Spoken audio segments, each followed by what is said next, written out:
মৃত্যু এই শব্দটা অনেকের কাছেই ভয়ের, কিন্তু এমন মানুষও আছে যারা প্রতিদিন চুপচাপ মৃত্যুর কথাই ভাবছে, কারণ তারা বাঁচতে বাঁচতে ক্লান্ত হয়ে গেছে। কিন্তু একটা প্রশ্ন, যদি তোমার জীবনের সবচেয়ে সুন্দর অধ্যায়টাই এখনো শুরুই না হয়ে থাকে? তুমি হয়তো অনেক কষ্টের ভেতর দিয়ে যাচ্ছ, মানুষ তোমাকে বোঝেনি, প্রিয় মানুষ ছেড়ে গেছে, হয়তো টাকার অভাব, ব্যর্থতা, অপমান, সব মিলিয়ে মনে হচ্ছে পৃথিবীতে তোমার আর কোনো মূল্য নেই।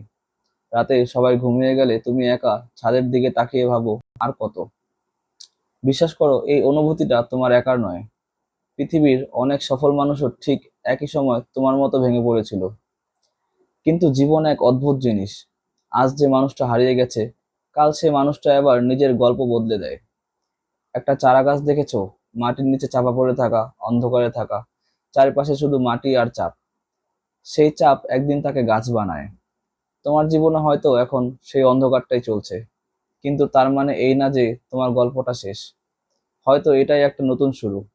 আজ যে কষ্ট সহ্য করছো, হয়তো কয়েক বছর পর সেটি তোমার সবচেয়ে বড় শক্তি হবে। তাই প্লিজ, একটা খারাপ মুহূর্তের জন্য পুরো জীবনটা শেষ করে দিও না। কারণ পৃথিবীতে এখনো এমন মানুষ আছে যারা তোমার হাসিটা একবার দেখতে চায়।